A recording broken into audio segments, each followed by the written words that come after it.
આટલા દિવસથી વિડીયો ના આવવાનું કારણ તો એક જ છે કે વિયાન બહુ જ બીમાર થઈ ગયો હતો, પણ રવિવાર અને સોમવાર અમારા માટે બહુ જ ખાસ હતો. તો ચલો આજે રવિવાર જોઈ લઈએ કે મારો કેવો રહ્યો.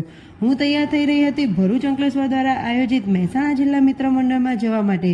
ભાઈ સમાજ તો બધા જ ભેગા કરે છે, પણ અહીં તો આખું મહેસાણા ભેગું થવાનું હતું. એ બહુ જ ગર્વની વાત હતી આવા સંમેલનો કરવા. ત્યાં બ્લડ ડોનેશનનો કેમ્પ પણ હતો. જોતાની સાથે જ આદિત્યને બ્લડ ડોનેટ કરવાનું મન થઈ ગયું અને તેમને તો ફોર્મ ભરી પણ દીધું અને બ્લડ ટેસ્ટ કરાવી લીધું અને પછી ત્યાં તો 2 મિનિટમાં બોટલ પણ તેમની તો ભરાઈ ગઈ. અને વિયાનને પણ બતાવ્યું કે જેથી મોટો થઈને તેને પણ તેના પપ્પા જેવું સારા કામ કરવાની પ્રેરણા મળે, કારણ કે રક્તદાન એ મહાદાન છે અને જેનાથી થાય તેને તો હું ચોક્કસ કહીશ કે ભાઈ રક્તદાન તો અવશ્ય કરજો. પછી તો મસ્ત એવા નાના બાળકોના એક પછી એક પ્રોગ્રામ ચાલુ થઈ ગયા હતા, પણ અમે તો માહીને સુડાવવા માટે ઘરે આવી ગયા હતા અને સાંજે પાછા આવ્યા હતા કાલની પાર્ટી પ્લોટમાં જવાનું હતું ત્યાં, કેમ કે અહીં સ્ટેજ પર વિયારને ડાન્સ પ્રેક્ટિસ કરવાની હતી અને કોસ્ચ્યુમ લેવાનો હતો. કાલે તો બહુ જ મોજ મસ્તી થવાની છે.